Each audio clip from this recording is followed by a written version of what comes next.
কবর যত পুরাতন হবে আপনার আত্মীয় স্বজন আপনাকে ভুলে যাবে। কবর যত পুরাতন হবে আপনার আত্মীয় স্বজনের কাছে আপনার আর কোনো মূল্য থাকবে না। কবর যত পুরাতন হবে আপনার আত্মীয় স্বজনের কাছে আপনার কোনো সম্মান থাকবে না, মর্যাদা থাকবে না। কবর যত পুরাতন হবে দিন দিন দেখা যাবে মানুষগুলো আপনাকে ভুলে যাবে। যে এইরকম ভাবে আপনার বাবাকে ভুলে গিয়েছিল, যে এইরকম ভাবে আপনার দাদাকে ভুলে গিয়েছিল, যে এইরকম ভাবে আপনার মাকে ভুলে গিয়েছিল। আমার আপনার ঘরের মধ্যে এতগুলো চেয়ার আছে, প্রত্যেকটা চেয়ারের মধ্যে এক একজন সদস্য ছিল। একটা সময় দেখা যায় একে একে যেতে যেতে আমার আপনার ঘরের মধ্যে আর কেউই অবশিষ্ট থাকে না। কথা বলো ঠিক কিনা?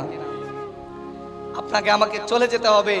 আপনি কবরটা নিয়ে একটু চিন্তা করলে বুঝতে পারবেন, কবরে এতগুলা মানুষ আপনার সাথে যাচ্ছে কিন্তু কেউ আপনার সাথে আপনার কবরের পাশে গিয়ে জিয়ারতে দাঁড়াবে। এই জন্য এত বন্ধু বান্ধব দিয়ে কি করবেন? এত বন্ধু বান্ধবের দরকার নাই। একজন বন্ধু তৈরি করেন, যেই বন্ধু আপনি মরার পরে কবরের পাশে গিয়ে ফজরের নামাজ জামাতের সাথে আদায় করে আপনার জন্য মালিকের দরবারে হাত তুলে বলবে, মালিক হাসবুনাল্লাহু নি'মাল ওয়াকিল নি'মাল মাওলা ওয়া নি'মান নাসির রব্বানা আতিনা ফিদ দুনিয়া হাসানাতাও ওয়া ফিল আখিরাতি হাসানা ওয়া কিনা আযাবান নার।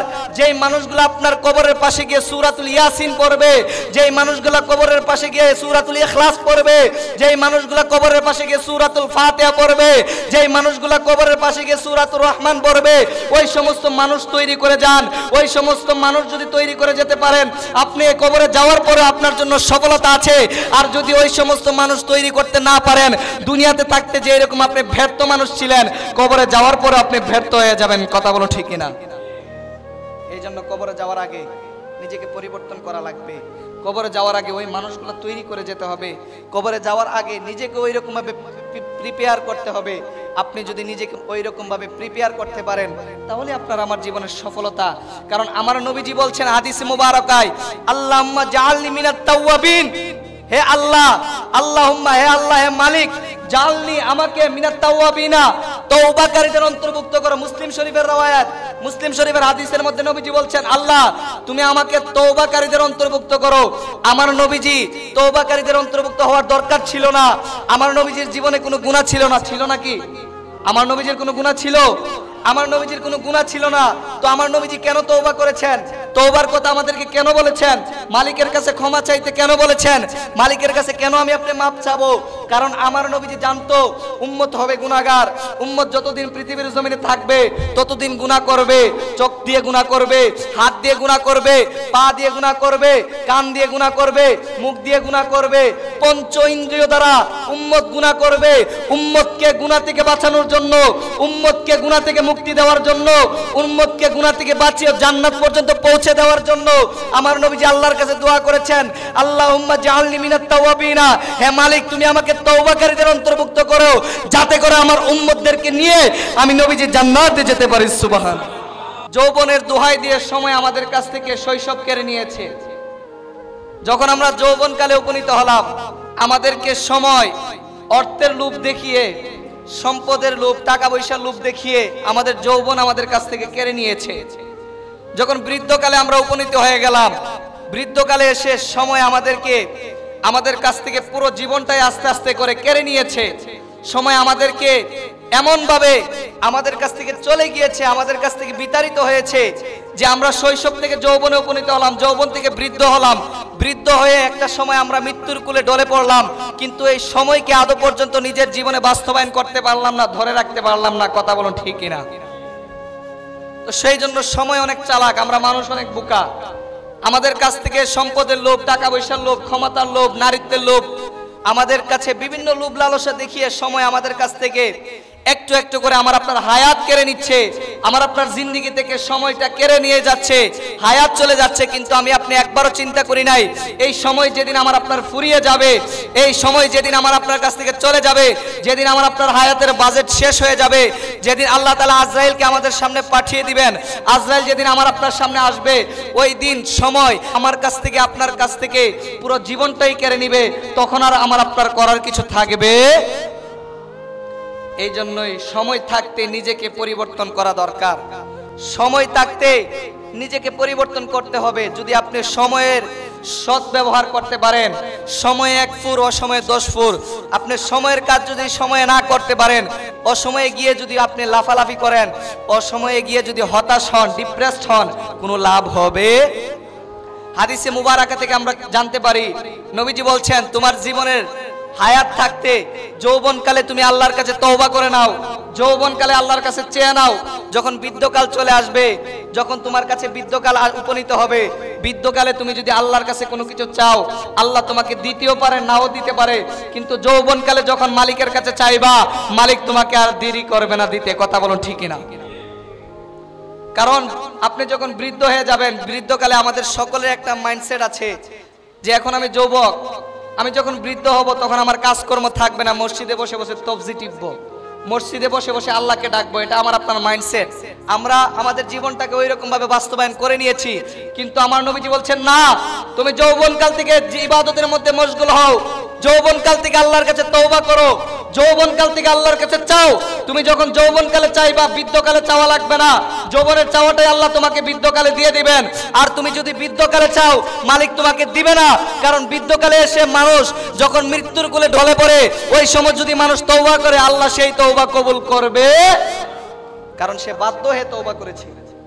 কারণ মৃত্যু যখন আমার আপনার গনিয়ে আসবে, তখন আমরা সবাই বলে থাকি যে আল্লাহ এবারের মতো আমাকে মাফ করে দাও, এবারের মতো যদি বেঁচে যায় তোমার ইবাদত করব, এবারের মতো যদি আমি বাঁচতে পারি তাহলে তোমাকে ডাকবো, তোমাকে স্মরণ করবো। এটা আমাদের টেন্ডেন্সি, এটা আমাদের মাইন্ডসেট যে আমরা বৃদ্ধ হলে আল্লাহকে ডাকবো, এছাড়া ডাকা যাবে না, এটা আমাদের মাইন্ডসেট। কিন্তু না, এই মাইন্ডসেটটা পরিবর্তন করতে হবে।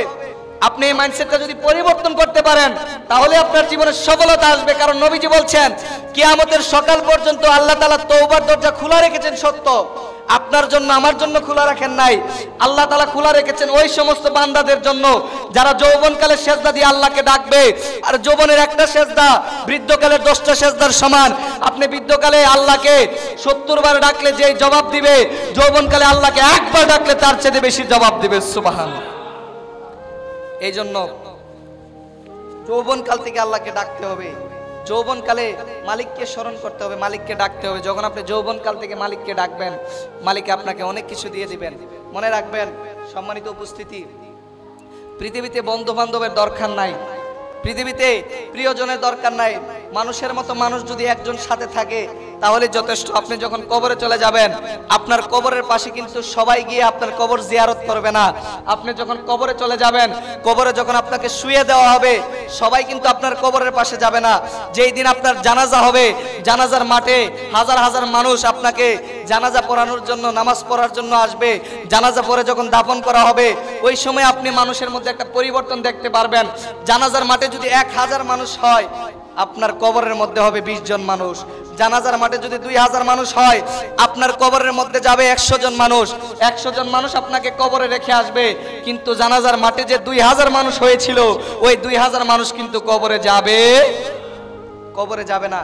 কবরে কয়েকজন গিয়ে আপনাকে দাফন করে চলে আসবে। যখন আপনাকে কবরের মধ্যে দাফন করে 100 জন, 20 জন, 40 জন মানুষ চলে আসবে, চলে আসার পরে প্রতিনিয়ত 1 জন বা 2 জন মানুষ আপনার কবরে যাবে। ফজর নামাজের পরে গিয়ে আপনার কবর জিয়ারত করবে, আসরের নামাজের পরে গিয়ে আপনার কবর জিয়ারত করবে। কবর যত পুরাতন হবে, আপনার আত্মীয় স্বজন আপনাকে ভুলে যাবে। কবর যত পুরাতন হবে, আপনার আত্মীয় স্বজনের কাছে আপনার আর কোনো মূল্য থাকবে না। কবর যত পুরাতন হবে, আপনার আত্মীয় স্বজনের কাছে আপনার কোনো সম্মান থাকবে না, মর্যাদা থাকবে না। কবর যত পুরাতন হবে, দিন দিন দেখা যাবে মানুষগুলো আপনাকে ভুলে যাবে। যে এইরকম ভাবে আপনার বাবাকে ভুলে গিয়েছিল, যে এইরকম ভাবে আপনার দাদাকে ভুলে গিয়েছিল, যে এইরকম ভাবে আপনার মাকে ভুলে গিয়েছিল। আমার আপনার ঘরের মধ্যে এতগুলো চেয়ার আছে, প্রত্যেকটা চেয়ারের মধ্যে এক একজন সদস্য ছিল। একটা সময় দেখা যায় একে একে যেতে যেতে আমার আপনার ঘরের মধ্যে আর কেউই অবশিষ্ট থাকে না। কথা বলো ঠিক কিনা? আপনাকে আমাকে চলে যেতে হবে।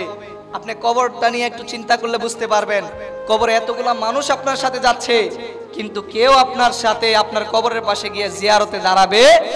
এই জন্য এত বন্ধু বান্ধব দিয়ে কি করবেন? এত বন্ধু বান্ধবের দরকার নাই। একজন বন্ধু তৈরি করেন, যেই বন্ধু আপনি মরার পরে কবরের পাশে গিয়ে ফজরের নামাজ জামাতের সাথে আদায় করে আপনার জন্য মালিকের দরবারে হাত তুলে বলবে, মালিক হাসবুনাল্লাহু নি'মাল ওয়াকিল, নি'মাল মাওলা ওয়া নি'মান নাসির, রব্বানা আতিনা ফিদ দুনিয়া হাসানাতাও ওয়া ফিল আখিরাতি হাসানা ওয়া কিনা আযাবান নার। যেই মানুষগুলো আপনার কবরের পাশে গিয়ে সূরাতুল ইয়াসিন পড়বে, যেই মানুষগুলো কবরের পাশে গিয়ে সূরাতুল ইখলাস পড়বে, যেই মানুষগুলো কবরের পাশে গিয়ে সূরাতুল ফাতিহা পড়বে, যেই মানুষগুলো কবরের পাশে গিয়ে সূরাতুর রহমান পড়বে, ওই সমস্ত মানুষ তৈরি করে যান। ওই সমস্ত মানুষ যদি তৈরি করে যেতে পারেন, আপনি কবরে যাওয়ার পরে আপনার জন্য সফলতা আছে। আর যদি ওই সমস্ত মানুষ তৈরি করতে না পারেন, দুনিয়াতে থাকতে যে এরকম আপনি ব্যর্থ মানুষ ছিলেন, কবরে যাওয়ার পরে আপনি ব্যর্থ হয়ে যাবেন। কথা বলো ঠিক কিনা? এই জন্য কবরে যাওয়ার আগে নিজেকে পরিবর্তন করা লাগবে। কবরে যাওয়ার আগে ওই মানুষগুলো তৈরি করে যেতে হবে। কবরে যাওয়ার আগে নিজেকে ওই রকম ভাবে প্রিপেয়ার করতে হবে। আপনি যদি নিজেকে ওই রকম ভাবে প্রিপেয়ার করতে পারেন, তাহলে আপনার আমার জীবনের সফলতা। কারণ আমার নবীজি বলছেন হাদিসে মুবারাকায়, আল্লাহুম্মা জাআলনি মিনাত তাওয়াবিন, হে আল্লাহ, আল্লাহুম্মা, হে আল্লাহ, হে মালিক, জাআলনি, আমাকে মিনাত তাওয়াবিনা, তওবাকারীদের অন্তর্ভুক্ত করো। মুসলিম শরীফের রওয়ায়াত, মুসলিম শরীফের হাদিসের মধ্যে নবীজি বলছেন, আল্লাহ তুমি আমাকে তওবাকারীদের অন্তর্ভুক্ত করো। আমার নবীজি তওবাকারীদের অন্তর্ভুক্ত হওয়ার দরকার ছিল না। আমার নবীজির জীবনে কোনো গুনাহ ছিল না। ছিল নাকি? আমার নবীজির কোনো গুনাহ ছিল? আমার নবীজির কোনো গুনাহ ছিল না। তো আমার নবীজি কেন তওবা করেছেন? তওবার কথা আমাদেরকে কেন বলেছেন? মালিকের কাছে ক্ষমা চাইতে কেন বলেছেন? মালিকের কাছে কেন আমি আপনি মাপ চাবো? কারণ আমার নবীজি জানতো উম্মত হবে গুনাহগার। উম্মত যতদিন পৃথিবীর জমিনে থাকবে ততদিন গুনাহ করবে। চোখ দিয়ে গুনাহ করবে, হাত দিয়ে গুনাহ করবে, পা দিয়ে গুনাহ করবে, কান দিয়ে গুনাহ করবে, মুখ দিয়ে গুনাহ করবে, পঞ্চ ইন্দ্রিয় দ্বারা উম্মত গুনাহ করবে। উম্মতকে গুনাহ থেকে বাঁচানোর জন্য, উম্মতকে গুনাহ থেকে মুক্তি দেওয়ার জন্য, উম্মতকে গুনাহ থেকে বাঁচিয়ে জান্নাত পর্যন্ত পৌঁছে দেওয়ার জন্য আমার নবীজি আল্লাহর কাছে দোয়া করেছেন, আল্লাহুম্মা জাআলনি মিনাত তাওয়াবিনা, হে মালিক তুমি আমাকে তওবাকারীদের অন্তর্ভুক্ত করো, যাতে করে আমার উম্মতদেরকে নিয়ে আমি নবীজি জান্নাতে যেতে পারি। সুবহানাল্লাহ। তো আমার নবীজি দোয়া করার পিছনে উদ্দেশ্য হলো উম্মতের শাফায়াত, উম্মতের কল্যাণ, উম্মতের নিয়ামত, উম্মতের বরকত। কারণ আমার নবীজি একটা উম্মত ছাড়া জান্নাতে যাবে, এটা হলো আমাদের ইয়াকিন, এটা হলো আমাদের বিশ্বাস। আজকে আমার নবীজির শাফায়াতকে অনেকে অস্বীকার করে। আপনি অস্বীকার করতে পারেন, আপনি অস্বীকার করেন, কিন্তু মনে রাখবেন কাল কিয়ামতের ময়দানে হাসরের মাঠে সর্বপ্রথম শাফায়াতের মর্যাদা যার হাতে দেওয়া হবে, তিনি দুনিয়ার কোনো মানুষ নয়, তিনি দুনিয়ার কোনো সাধারণ ব্যক্তি নয়, তিনি দুনিয়ার কোনো মানুষের মতো নয়। তিনি হলেন আমার আপনার আকা, আমার আপনার মালিক, আমার আপনার মাওলা নবী মুহাম্মদুর রাসূলুল্লাহ সাল্লাল্লাহু আলাইহি ওয়াসাল্লাম। সুবহানাল্লাহ। আমার নবীজির শাফায়াত ছাড়া আল্লাহ তাআলা ওই দিন শাফায়াতের দরজা খুলবেন না। আমার নবীজির শাফায়াত ছাড়া ওই দিন কোনো বান্দা ক্ষমা পাবে না। আল্লাহর দুনিয়াতে বান্দা আছে অনেক, বন্ধুর অভাব। আল্লাহর দুনিয়াতে উম্মত আছে অনেক, কিন্তু আশিক রাসূলের অভাব। আল্লাহর দুনিয়াতে প্রকৃত বান্দা নাই, প্রকৃত বান্দার অভাব আছে। প্রকৃত বান্দার অভাবে দেখা যায় এই দুনিয়াটা এখন অশৃঙ্খলা এবং বিশৃঙ্খলায় ভরে গিয়েছে। মনে রাখবেন, বান্দা সবাই হতে পারে, বন্ধু সবাই হতে পারে না। বান্দা সবাই হতে পারে, বন্ধু সবাই হতে পারে না। বান্দা হতে গেলে বেশি কিছুর প্রয়োজন নাই। আল্লাহ দুনিয়ার জমিনে আমাকে আপনাকে দয়া করে, মায়া করে, মেহেরবানি করে, মহব্বত করে পাঠিয়েছেন। আল্লাহ যে দুনিয়াতে আমাকে আপনাকে পাঠিয়েছেন, এতে আমি আপনি আল্লাহর বান্দা হয়ে গেছি, কিন্তু বন্ধু হতে পারে নাই। বন্ধু হতে গেলে যেই কাজটা করতে হবে, অন্য কোনো কিছু করা লাগবে না, অন্য কোনো কিছু দরকার নাই, অন্য কোনো কিছুর প্রয়োজন নাই। আপনার জীবনের চাইতে, জানের চাইতে, প্রাণের চাইতে বেশি নবীকে ভালোবাসেন, দেখেন আপনি বান্দা থেকে বন্ধু হয়ে যাবেন। আর যখন আপনি বন্ধুতে পরিণত হয়ে যাবেন, দুনিয়াতে বসে আরশে মহল্লায় কি হচ্ছে, দুনিয়াতে বসে আরশে মহল্লায় কি করা হচ্ছে, দুনিয়াতে বসে আরশে মহল্লায় কি খেলা চলে, সমস্ত কিছু আপনি দুনিয়াতে বসে আরশের খবর পর্যন্ত দেখতে পারবেন। সুবহানাল্লাহ। এই জন্যই শায়ের বলছেন যে আল্লাহ তাআলা পৃথিবীর মধ্যে বান্দা, বন্ধু তাদেরকে বানিয়েছেন, যারা বন্ধু হয়েছেন তাদেরকে এমন একটা মর্যাদা দিয়েছেন, কেরামান কাতিবিন রাখাম খবরনিস। কেরামান কাতিবিন পর্যন্ত জানে না বান্দা এবং বন্ধুর মধ্যে কি চলে, বান্দা এবং বন্ধুর মধ্যে কি প্রেম খেলা চলে। কেরামান কাতিবিন পর্যন্ত খবর রাখতে পারে না, কারণ বান্দা এবং বন্ধু যখন একত্রিত হয়ে যায়, তখন দুনিয়ার মধ্যে যা কিছু আছে, এমনকি ফেরেশতা পর্যন্ত বলতে পারে না তাদের মধ্যে কি প্রেম চলে। সুবহানাল্লাহ। সম্মানিত উপস্থিতি, তো যেই কথা বলতে চাচ্ছিলাম, আপনি দুনিয়াতে যাই করেন তার পিছনে পারপাস হতে হবে, উদ্দেশ্য হতে হবে নবীকে খুশি করা। আপনি দুনিয়াতে যাই করেন তার পিছনে আমার আপনার চাওয়া পাওয়া থাকতে হবে আমার নবীকে খুশি করা। আপনি আমি যদি নবীকে খুশি করতে পারি, নবীকে রাজি করতে পারি, তো দুনিয়া আপনি ছেড়ে দেন। দুনিয়াকে নিয়ে আপনি চিন্তা করার দরকার নাই, দুনিয়াকে নিয়ে আপনি ভাবার দরকার নাই। দুনিয়া আপনার কোথায় যাবে, দুনিয়া আপনার কে আসবে, দুনিয়াতে কি আসলো কি গেল, এইগুলা নিয়ে চিন্তা করার কোনো প্রয়োজন নাই। আমার নবীকে নিয়ে একবার আপনি চিন্তা করে দেখেন, আপনার জিন্দেগিটা পরিবর্তন হয়ে যাবে। জিন্দেগিটাকে আল্লাহ তাআলা পরিবর্তন করে দিবেন। এই জন্য সিদ্দিক আকবর বলছেন, আখরাজা আলাল মাউতি তুহিব্বুল আকাল হায়া। সিদ্দিক আকবর বলছেন, আখরাজা আলাল মাউতি, যেই ব্যক্তি দুনিয়ার ক্ষণস্থায়ী জিন্দেগিকে ছেড়ে দিবে, দুনিয়ার ক্ষণস্থায়ী জিন্দেগিকে ভুলে যাবে, দুনিয়ার লোভ, দুনিয়ার লালসা, দুনিয়ার মায়া, দুনিয়ার মহব্বত, দুনিয়ার প্রতি আসক্ত, দুনিয়ার প্রতি প্রেম, দুনিয়ার সমস্ত কিছু থেকে ভুলে যাবে, নিজেকে আলাদা করে নিবে, নিজেকে বিতাড়িত করে নিবে, নিজেকে পৃথক করে নিবে। সিদ্দিক আকবর বলছেন, তুহিব্বুনা, সিদ্দিক আকবর বলছেন, তুহিব্বুল আকাল হায়া, আল্লাহ তাআলা তাকে এই দুনিয়ার জমিনের মধ্যে চিরস্থায়ী জিন্দেগি দিবেন এবং দুনিয়া থেকে চলে যাওয়ার পরে তাকে সফলতার সাথে চিরস্থায়ী জিন্দেগি দিয়ে উপনীত করবেন। সুবহানাল্লাহ। সিদ্দিক আকবরের এই বাণী থেকে আমরা জানতে পারি, আপনি ক্ষণস্থায়ী জিন্দেগিটা ছেড়ে দেন, আপনি চিরস্থায়ী জিন্দেগি পেয়ে যাবেন। আপনি দুনিয়ার লোভ লালসা ছেড়ে দেন, আপনি আখিরাতের জিন্দেগিটা পেয়ে যাবেন। আখিরাতের জিন্দেগি যদি আপনি পেতে চান, আখিরাতের জিন্দেগি যদি আপনি সফল করতে চান, তাহলে দুনিয়াটাকে অবশ্যই ভুলতে হবে। কথা বলো ঠিক কিনা? এই দুনিয়া যদি, এই সমস্ত দুনিয়া যদি এক পাল্লায় রাখা হয়, এই এক পাল্লায় রাখার পরে এই সমস্ত দুনিয়া যদি একবার না 100 বার বিক্রি করেন, বিক্রি করার পরে যেই টাকা বা যেই সম্পদ হবে, ওই সম্পদ দিয়ে জান্নাতের একটা ইট কিনা সম্ভব হবে? দুনিয়ার যা কিছু আছে সবকিছু বিক্রি করলেও জান্নাতের একটা ইট কিনতে পারবেন না। দুনিয়ার যত সম্পদ আছে, সমস্ত সম্পদ, সমস্ত মান সম্মান, সমস্ত স্ট্যাটাস, যা কিছু আছে আপনার, সমস্ত কিছু বিক্রি করলে জান্নাতের একটা ইট কিনা সম্ভব হবে না। কিন্তু আপনি যদি জান্নাত পেতে চান, জান্নাতের ইট না, আপনি যদি জান্নাত কিনতে চান, তাহলে বেশি কিছুর প্রয়োজন নাই। আমার নবীকে একবার ভালোবাসে দেখেন, নবীকে মহব্বত করে দেখেন, আল্লাহ তাআলা আপনাকে যা 8টা জান্নাত দিয়ে দিবেন। কথা বলুন ঠিক কিনা? আপনি দুনিয়া করে পাগল হয়ে যাচ্ছেন, দুনিয়া করে নিজেকে উজাড় করে দিচ্ছেন। একটাবার চিন্তা করলেন না, এই দুনিয়া কার জন্য সৃষ্টি হলো? যার জন্য দুনিয়া সৃষ্টি করলেন আল্লাহ, তাকে যদি পেয়ে যান, তাকে যদি আমার আপনার মনিব বানাতে পারি, তো তিনি তো আমাকে আপনাকে ছাড়া জান্নাতে যাবে? আরে ভাই, যেই নবী এখনো রওজা মুবারকে সেজদা দিয়ে ইয়া হাবলি উম্মতি উম্মতি বলে কাঁদছেন, এখনো যেই নবী রওজা মুবারকে সেজদায় পড়ে পড়ে গুনাহগার উম্মতকে তরানোর জন্য চিন্তা করছেন, এখনো যেই নবী রওজাতুল মুবারকে শুয়ে শুয়ে আমার আপনার কথা ভাবতেছেন, আর আজকে আমি আপনি দুনিয়ার মায়া মহব্বতে পড়ে সেই নবীকে ভুলে গেলাম। আমি আপনি কতটা বেগাইরত, আমি আপনি কতটা অকৃতজ্ঞ, একটাবার চিন্তা করে দেখলেন না? আল্লাহ যার জন্য দুনিয়াটা সাজালো, যার জন্য দুনিয়াটা গুছালো, যার জন্য দুনিয়াতে আমাকে আপনাকে পাঠিয়েছে, যার জন্য আমাকে আপনাকে দুনিয়াতে এখনো রিজিক দিচ্ছে, যার জন্য আমাকে আপনাকে এখনো ভালো রেখেছেন, সেই নবীকে আপনি ভুলে গিয়েছেন। আর সেই নবী আপনাকে আদৌ পর্যন্ত ভুলতে পারে? সেই নবী আদৌ আপনাকে বলে নাই, কিন্তু আমি আপনি উম্মত হয়ে নবীকে ভুলে গেলাম। আমার আপনার মতো বেগাইরত অকৃতজ্ঞ আল্লাহর সৃষ্টি জমিনের মধ্যে আর কেউ নাই, হতে পারে না। কারণ নবীকে যে ভুলে যাবে, তার দুনিয়াও শেষ, আখিরাতও শেষ। তার দুনিয়াও বরবাদ হয়ে যাবে, আখিরাতও বরবাদ হয়ে যাবে। দুনিয়ার সফলতা পেতে গেলে নবী লাগবে, আখিরাতের সফলতা পেতে গেলেও নবী লাগবে। নবী ছাড়া দুনিয়া এবং আখিরাতের কল্যাণ পাওয়া সম্ভব নয়। আপনি যাই করেন না কেন, সমস্ত কিছুর পিছনে পারপাস থাকতে হবে, উদ্দেশ্য থাকতে হবে। নবীর উদ্দেশ্য নিয়ে যখন আপনি কোনো কিছু করবেন, সেটা ছোট হলেও আল্লাহ তাআলা বড় করে কবুল করে নেবেন। সেটা যদি অল্প হয়, মালিক অনেক বিশাল বানিয়ে দিবেন। সেটা যদি অনেক কম হয়, সেটাকে অনেক গুণ বেশি বানিয়ে দিবেন মালিকে। কারণ মালিককে চায়, বান্দা চাইবে, মালিককে দিবে, বান্দা চাইবে, মালিককে দিবে। কিন্তু বান্দা চায় না, সেই জন্য মালিক দেয় না। আর মালিকে দুনিয়ার মধ্যে হতাশার মধ্যে পড়ে এদিক সেদিক ঘোরাঘুরি করে, দৌড়াদৌড়ি করে, ছুটাছুটি করে।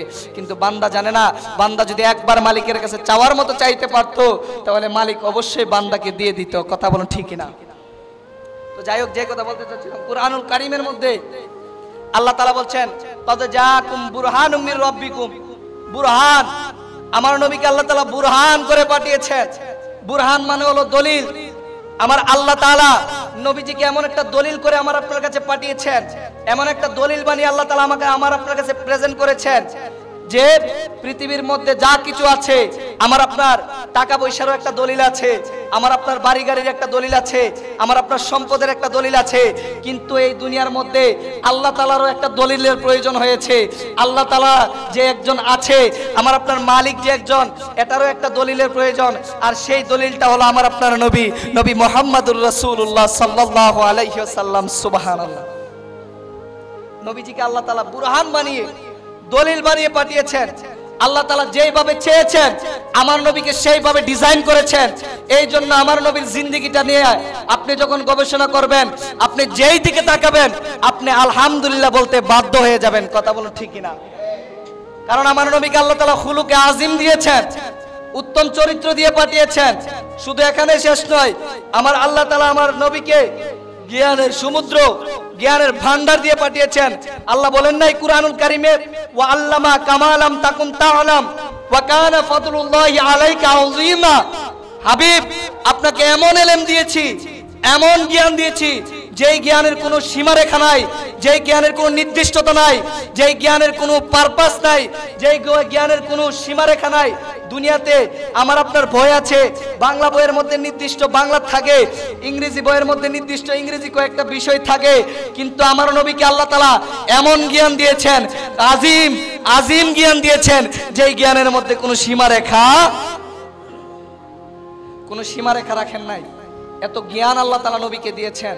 আমার আল্লাহ তাআলা নবীকে এমন ভাবে ডিজাইন করেছেন, ডিজাইন করেন নাই, শুধু ডিজাইন করে নবীর নামটা পর্যন্ত আল্লাহ রেখেছেন।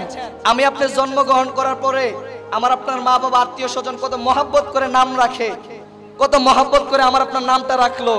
একবার চিন্তা করে দেখেন, এই পৃথিবীতে আমার আপনার হাতে যখন কলম চলে আসে, কাগজ এবং কলম, মানুষ দেখবেন তার নামের সিগনেচার করতে বেশি পছন্দ করে। আপনারা দেখবেন, এটা বাস্তবতার সাথে মিলাবেন। মানুষ তার নিজের নামটাকে এত পছন্দ করে, আপনি যদি তার হাতে কাগজ কলম তুলে দেন, বলেন আপনি কিছু লিখেন, সে সর্বপ্রথম যেই কাজটা করবে সেটা হলো তার নামের সিগনেচার করবে, তার নামটা লিখবে, কারণ তার নামটা তার কাছে এত পছন্দনীয়। ঠিক ওই রকম ভাবে আল্লাহ তাআলা আমার নবীজির নামটাকে এত পছন্দ করেছেন, এত মহব্বত করেছেন, এত মর্যাদা দিয়েছেন, এত ফজিলত দিয়েছেন। আমার নবীর নামের মধ্যে একটা খুশবু ছড়ায়, আমার নবীর নামের মধ্যে আশিকের জন্য প্রেম রয়েছে। সুবহানাল্লাহ। আর সেই জন্য আমার নবীজির নামটা স্বয়ং আল্লাহ তাআলা নিজেই রেখেছেন। সুবহানাল্লাহ। আমার নবীর নাম যখন আপনি নিবেন, অন্তরের মধ্যে একটা প্রশান্তি চলে আসে। আপনি বলেন নবীর নাম নেওয়ার পরে চুমু খাওয়া যাবে না। আমি বললাম ভাই চুমু খাওয়া যাবে না, কুরআন হাদিস দলিলের কথা বাদ দিলাম। আপনি যখন নবীর নাম উচ্চারণ করতে যাবেন, মিম হা মিম দাল, আপনি যখন মিম বলবেন, মিম বলতে গেলে আমার আপনার টুট কিন্তু দুইটা একত্রিত হয়ে যায়। মিম মিম বলতে গেলে আমার আপনার টুট দুইটা একত্রিত হয়ে যায়। আপনি টুট একত্রিত করে আমার নবীর নাম নিচ্ছেন। আপনি এখন বলতেছেন চুমা দেওয়া যাবে না, চুমা দেওয়া জায়েজ নাই, চুমা দেওয়া ফতোয়া লাগবে। সবকিছুতে ফতোয়া খুঁজতে হয় না। একটা হলো তাকওয়ার বিষয়, আরেকটা হলো ফতোয়ার বিষয়। আশিকের জন্য দলিলের প্রয়োজন নাই। আশিকে নবীকে দলিল ছাড়াই ভালোবাসে, দলিল ছাড়াই মহব্বত করে। আমার নবীর নাম মুহাম্মদ যখন নেই, মিম উচ্চারণ করার সাথে সাথে দুইটা টুট লেগে যায়। তারপরে যখন আবার হা উচ্চারণ করে, হা উচ্চারণ করার পরে আবার যখন মিম উচ্চারণ করে, সাথে সাথে দুইটা টুট আবার লেগে যায়। মুহাম্মদ যখন বলে অবশ্যই দুইটা টুট মিলিত হয়ে যায়। আপনি যদি বাহ্যিকভাবে চুমু না দেন, কিন্তু নবীর নাম উচ্চারণ করার সময় চুমু লেগে গেছে। কথা বলুন ঠিক না? আপনার মনের অজান্তে আপনি চুমু দিয়ে ফেলেছেন, মনের অজান্তে আপনার দুইটা টুট একত্রিত হয়ে গিয়েছে, আপনি সেটা কল্পনাও করতে পারছেন না। আর আপনি ফতোয়া দিচ্ছেন, দলিল খুঁজতেছেন যে চুমা দেওয়া যাবে কিনা নবীর নাম শুনে। আমি বলবো ভাই দলিলের দরকার নাই, দলিলের প্রয়োজন নাই। আপনার ভালো লাগলে আপনি করবেন, ভালো না লাগলে করিয়েন না। তবে বিরোধিতা করা যাবে। আমার নবীর আদর্শ এটা নয়। আমার নবীর আদর্শ আমাদেরকে বিরোধিতা শিখায় না। আমার নবীর আদর্শ আমাদেরকে গালাগালি শিখায় না। আমার নবীর আদর্শ আমাদেরকে অত্যাচার শিখায় না। আমার নবীর আদর্শ আমাদেরকে অনাচার শিখায় না। আমার নবীর আদর্শ আমাদেরকে চাপিয়ে দেয় না। ইসলাম হলো সহজ, ইসলাম হলো সুন্দর, ইসলাম হলো পরিপূর্ণ। এই পরিপূর্ণ ইসলামের মধ্যে আল্লাহ তাআলা আমাকে আপনাকে যা কিছু দিয়েছেন সমস্ত কিছু পরিপূর্ণ করে দিয়েছেন। আপনি যদি মেনে নেন এটা আপনার ব্যক্তিগত বিষয়, আপনি না মানলে সেটার বিরোধিতা করিয়েন না। কেউ মানে কেউ মানে না, এটা নিয়ে বিরোধিতা করার দরকার নাই। আপনার পছন্দ হলে আপনি করবেন, পছন্দ না হলে করার দরকার। কাউকে গালি দিলাম, এটা আপনার ব্যক্তিগত ব্যাপার। আপনি যদি করার পছন্দ মনে করেন তো করবেন, আপনার যদি ভালো না লাগে আপনি করিয়েন না। এটাতে কারো বাড়াবাড়ি নাই, কারো হাত নাই। তবে মনে রাখবেন, আমার নবীর নামের মধ্যে এত খুশবু আছে, এত মর্যাদা আছে, এত বরকত আল্লাহ তাআলা দিয়েছেন। আমার নবীর নাম যদি কারো নামের সাথে থাকে, সেই নামের বরকতে আল্লাহ তাআলা কাল কিয়ামতের ময়দানে হাসরের মাঠে উম্মতদেরকে মাফ করে জান্নাত পর্যন্ত পৌঁছে দিতে পারে।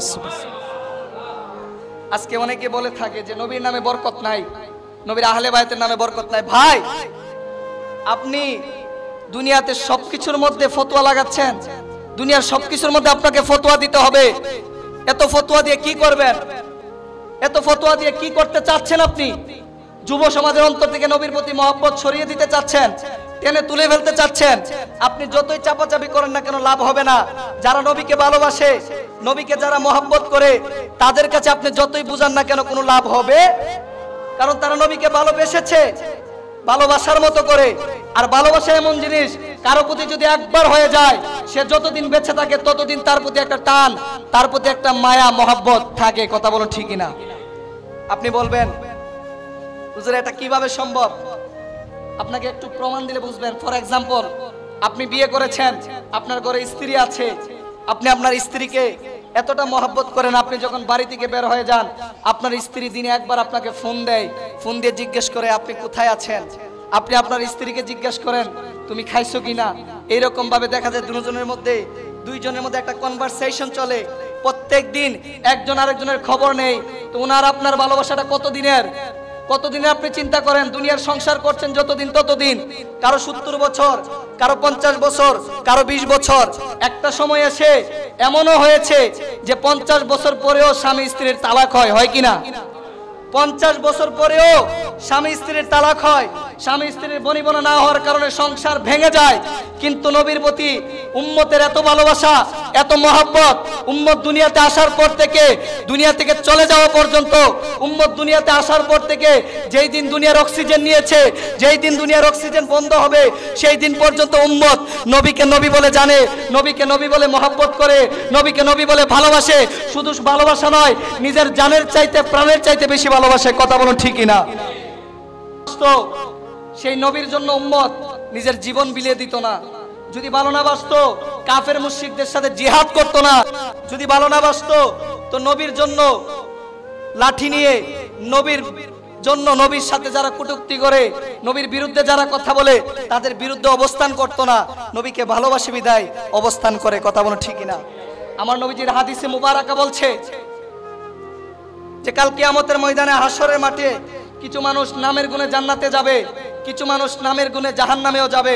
অপর এক হাদিসে মুবারাকায় নবীজি বলছেন যে পৃথিবীর মধ্যে মা বাবার উপরে সন্তানের অধিকার রয়েছে, সন্তানের মা বাবার উপরে অধিকার রয়েছে। আপনি দুনিয়ার মধ্যে আজকে হুজুরের কাছে আসেন, বিচার দেন যে হুজুর আমার সন্তান আমাকে মানে না, আমার সন্তান আমার ভরণ পোষণ দেয় না। মানে বুঝাতে চাচ্ছেন যে আপনার সন্তানের কাছে আপনার একটা অধিকার আছে, আপনার একটা হক আছে। মনে রাখবেন আপনার উপরেও কিন্তু সন্তানের দুইটা হক আছে। কয়টা হক? দুইটা হক। এক নাম্বার, সে জন্মগ্রহণ করার পরে তাকে সুন্দর একটা নাম দিতে হবে, এটা হলো একটা হক। আজকে দেখা যায় আমার আপনার সমাজের মধ্যে এমনও নাম আছে যেই নামের কোনো অর্থ খুঁজে পাওয়া যায়। পিঙ্কি, সিঙ্কি, ডিঙ্কি, কত কত ডিজাইনের নাম যে বের হয়েছে, সেই নামের কোনো অর্থ খুঁজে পাওয়া যায় না। কিন্তু নবীজি বলছে উম্মত তোমরা জেনে রাখো, তোমরা শুনে রাখো, তোমার যেরকম সন্তানের উপরে হক আছে, সন্তানেরও তোমার উপরে হক আছে। দুইটা হক। এক নাম্বার, সন্তান জন্মগ্রহণ করার পরে তাকে সুন্দর একটা নাম দিতে হবে, কারণ এই নামের গুণে কাল কিয়ামতের ময়দানে হাসরের মাঠে বড় বড় গুনাহগার উম্মতগণ নামের গুণে জান্নাতে চলে যাবে। যাদের নাম হাসান এবং হুসাইন হবে, ফাতেমা হবে, আলী হবে, তাদের নামের সাথে শরীক করে করে ইমাম হাসান রাদিয়াল্লাহু তাআলা আনহু, ইমাম হুসাইন রাদিয়াল্লাহু তাআলা আনহু, তাদের নামের মধ্যে এত বরকত রয়েছে, এত মর্যাদা রয়েছে। দিয়েছে, হাসরের মাঠে যখন এই নামগুলা নিয়ে আল্লাহ তাআলা ডাকবেন, সবাই যখন দাঁড়াবেন, ইমাম হাসান এবং হুসাইনকে বলবে তাদেরকে নিয়ে জান্নাতে চলে যান। সুবহানাল্লাহ। নামের এত বরকত, নামের এত ফজিলত।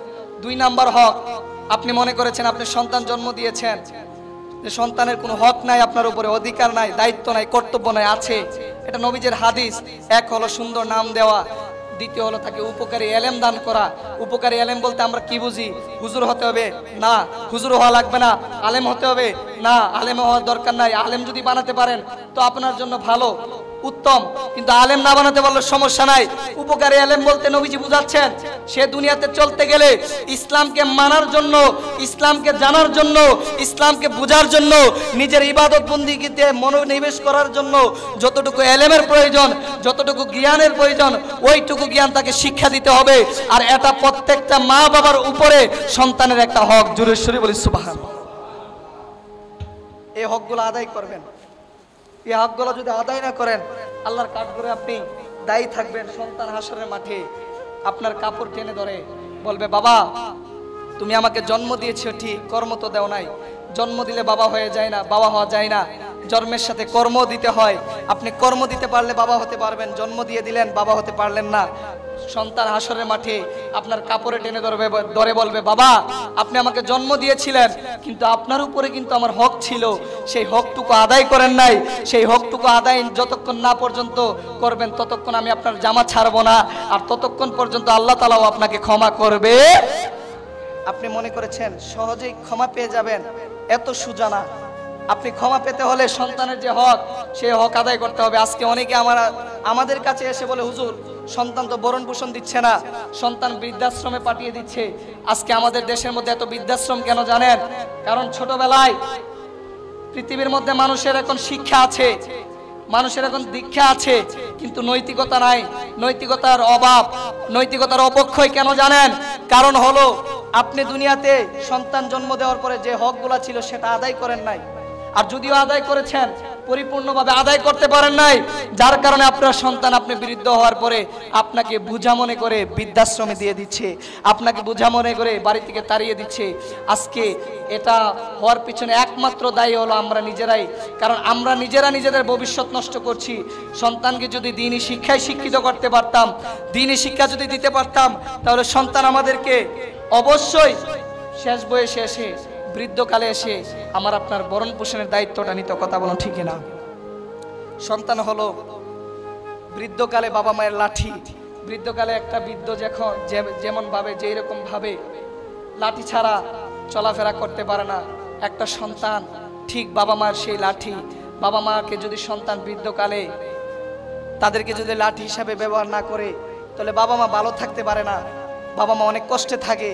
আপনি একটাবার চিন্তা করে দেখেন না, ছোটবেলায় আপনি একটা জিনিস একবার চেয়েছেন, 2 বার চেয়েছেন, 3 বার চেয়েছেন, বাবা মা বিরক্ত হয় নাই। কিন্তু বৃদ্ধকালে এসে যখন বাবা একবারের বেশি 2 বার একটা কথা বলে, তখন আমরা ঝাড়ি মেরে বলি, আপনি বলছেন আমি শুনি নাই, আমি আপনি ঝাড়ি মারি, অনেক কটু কথা বলি। কিন্তু বাবা এটা করা উচিত না। কেন জানেন? কারণ আমার নবীজি হাদিসে মুবারাকে বলছেন, আল্লাহ তাআলা কুরআনুল কারীমের মধ্যে বলছেন যে উফিউ, তোমাদের মা বাবা সাথে এমন আচরণ করিও না যাতে করে তোমাদের মা বাবা উফ শব্দ করে। তোমার মা বাবা যদি উফ শব্দ একবার করে, তোমার জিন্দেগিটা বরবাদ হয়ে যাবে, তোমার জিন্দেগিটা নষ্ট হয়ে যাবে। কথা বলো ঠিক না? মা বাবাকে এত সম্মান, এত বরকত, এত ইজ্জত আল্লাহ তাআলা দিয়েছেন। একটা মা কখন মা হয় আপনি জানেন? একটা বাবা তখন বাবা হয় যখন সন্তান দুনিয়ার জমিনে আসে, দুনিয়ার জমিনে জন্মগ্রহণ করে। কিন্তু একটা মা তখনই মা হয়ে যায় যখন সন্তান তার গর্ভে আসে। সন্তান 10 মাস 10 দিন মা গর্ভে রাখে, যতদিন অতদিন মা হয়ে যায়। বাবার দায়িত্ব কখন থেকে শুরু হয়? বাবার দায়িত্ব শুরু হয় সন্তান দুনিয়াতে আসার পরে, সন্তান জন্ম লাভ করার পরে। কিন্তু মা যেই দিন সন্তান গর্ভে গিয়েছে, ওই দিন থেকে খেতে পারে নাই, ওই দিন থেকে আরামে ঘুমাতে পারে নাই, ওই দিন থেকে হাঁটাচলা করতে পারে নাই, ওই দিন থেকে নিজেকে নিয়ে একটু আরামে এসে থাকতে পারে নাই। একটা খাবার খেতে ইচ্ছা হলেও খেতে পারে নাই, বমি করে দিয়েছে। কারণ মা চেয়েছে আমার গর্ভে যে সন্তান এসেছে, সেই সন্তানটা আমি মহব্বত করে, সেই সন্তানটাকে আমি দুনিয়ার জমিনে ভালোভাবে গর্ভপাত করব, ভালোভাবে নিয়ে আসব, যাতে করে আমার কারণে আমার সন্তানের কোনো কষ্ট না। এটা হলো মা বাবা। এই জন্য মার দায়িত্ব শুরু হয়ে যায় গর্ভ অবস্থায় থাকতে সন্তানের দায়িত্ব, বাবার দায়িত্ব শুরু হয় সন্তান জন্ম নেওয়ার পরে। আমার একটা হাদিস খুব মনে পড়ে, এই হাদিসটা নিয়ে আমি প্রায় ভাবি, প্রায় আমি এই হাদিসটা নিয়ে চিন্তা করি। আমার নবীজিকে একজন এসে বলছে, ইয়া রাসূলুল্লাহ, আমার কাছে সবচাইতে বেশি সওয়াবের এবং হকদারের ব্যক্তিকে? আমার নবীজি বলছেন উম্মুকা, তোমার মা। দ্বিতীয়বারও বলছেন তোমার মা। তৃতীয়বারও আমার নবীজি বলছেন তোমার মা। চতুর্থবার আমার নবীজি বলছেন তোমার বাবা। পঞ্চমবার বলছেন আত্মীয় স্বজন। তো আমার নবীজি 3 বার কেন বললেন? এটা নিয়ে আমার মধ্যে অনেক চিন্তা ছিল। আমি কিছুদিন ধরে এটা নিয়ে চিন্তা করছিলাম। হঠাৎ করে পাইলাম নবীজির আরেকটা হাদিস থেকে পাইলাম যে আমার নবীজি মার কথা 3 বার বলার পিছনে কারণ হলো, একটা মা সন্তানকে 10 মাস 10 দিন গর্ভে রেখেছে, এটা হলো তার একটা কষ্ট, এই জন্য আমার নবীজি একবার বলেছেন। দ্বিতীয়বার যখন সন্তানটা দুনিয়ার জমিনে আগমন করেছে, আগমন করার সময় মা এতটা কষ্ট পেয়েছে, এতটা কষ্ট মার হয়েছে, এতটা কষ্ট মা পেয়েছে, মা যদি দুনিয়া থেকে মরেও যাইতো, মরার সময় এত কষ্ট হইতো না সন্তানটাকে জন্ম দিতে গিয়ে যতটা কষ্ট পেয়েছে। এই জন্য আমার নবীজি দ্বিতীয়বার মায়ের কথা বলেছেন। তৃতীয়বার আমার নবীজি মায়ের কথা কেন বললেন?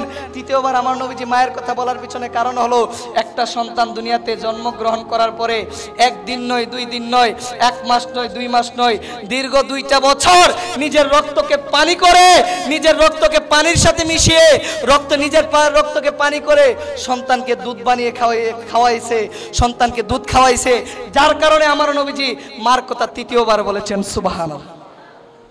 তো এটা নিয়ে অনেক চিন্তা করেছিলাম, পরে দেখলাম যে আসলেই তো ঠিক মিলে গেল যে মার কথা 3 বার বলার কারণ কি? একবার মা 10 মাস 10 দিন গর্ভে রেখেছে, দ্বিতীয়বার মা সন্তানকে দুনিয়ার জমিনে ভূমিষ্ঠ করেছে, তৃতীয়বার মা দীর্ঘ 24 মাস সন্তানকে বুকের দুধ খাওয়াইছে। এত কষ্ট করে মা আমাকে আপনাকে বড় করলো, সেই মা বাবাকে আজকে বৃদ্ধাশ্রমে দিতে, সেই মা বাবার সামনে কটু কথা বলতে আমরা দ্বিধাবোধ করি।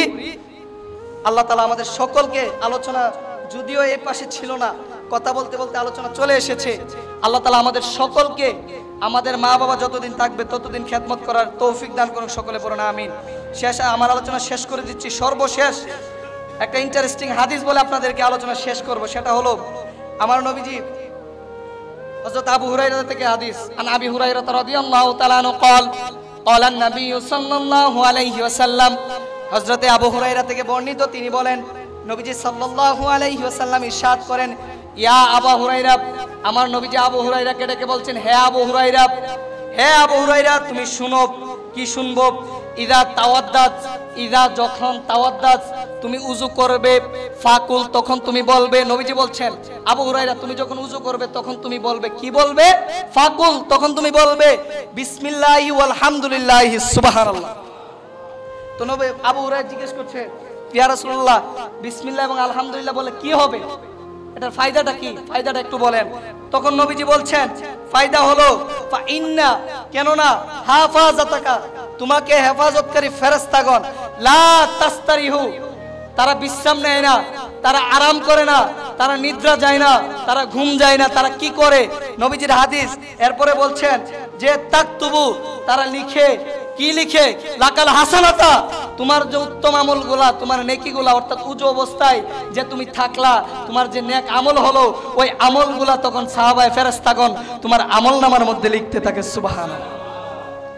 এরপরে আবু হুরায়রা জিজ্ঞেস করতেছে, ইয়া রাসূলুল্লাহ, কতক্ষণ লিখবে? তখন নবীজি বলছেন, হাত্তা, যতক্ষণ, তুহদিসা, তোমার বঙ্গনা হবে। কি বঙ্গনা হবে? মিন যালিকাল উযু, তোমার উযু যতক্ষণ বঙ্গনা হবে ততক্ষণ পর্যন্ত তোমার আমলনামার মধ্যে ফেরেশতাগণ সওয়াব লিখতে থাকবেন। সুবহানাল্লাহ। এই হাদিসের মূল কথাটা বলে শেষ। এই হাদিসের মূল কথা হলো, উযু অবস্থায় কারোর সাথে কথা বলবেন না, উযু অবস্থায় কারোর সাথে পানি ছিটাছিটি করবেন না, উযু অবস্থায় পানি অপচয় করবেন না। উযুর শুরুতে বিসমিল্লাহ এবং আলহামদুলিল্লাহ পড়ে নেবেন। আপনি যখন উযুর শুরুতে বিসমিল্লাহ এবং আলহামদুলিল্লাহ পড়ে উযু করবেন, যতক্ষণ পর্যন্ত আপনার ওযু থাকবে ততক্ষণ পর্যন্ত আল্লাহ তাআলা ফেরেশতাদের মাধ্যমে আপনার আমলনামার মধ্যে সওয়াব লিখতে থাকবেন। সুবহানাল্লাহ। তো আজকে থেকে আমরা উজু করার সময় কথা বলবো না, উজু করার সময় এদিক সেদিক থাকাবো না। আমার মনে চিন্তা রাখবো যে আমি উজু করতেছি মালিকের সন্তুষ্টির জন্য, উজু করতেছি ইবাদত করার জন্য, উজু করতেছি মালিকের ইবাদত করার জন্য, মালিককে রাজি করার জন্য, মালিককে খুশি করার জন্য। এই চিন্তা করে যখন উজু করবেন আর উজুর শুরুতে বিসমিল্লাহ এবং আলহামদুলিল্লাহ বলবেন, আল্লাহ তাআলা এই উজুর উসিলায় আপনার জিন্দেগীর সমস্ত গুনাহকে মাফ করে দিয়ে আপনাকে কাল কিয়ামতের ময়দানে হাসরের মাঠে জান্নাত দিয়ে দিতে পারে। কথা বলুন ঠিক কিনা? আল্লাহ তাআলা আমাদের সকলকে কবুল করে নেক এবং আমাদের সকলের আমলনামাকে নবীর ভালোবাসা, নবীর মহব্বত দিয়ে ভরপুর করে নেওয়ার তৌফিক দান করে সকলে পড়েন আমিন। আল্লাহ তাআলা আমাদের সকলের হামি ও নাসির হোক। ওমা আলাইনা ইল্লাল বালাগুল মুবিন। আসসালামু আলাইকুম ওয়া রাহমাতুল্লাহ। যারা সুন্নত পড়েন নাই 4 রাকাত কাবলাল জমা পড়েন।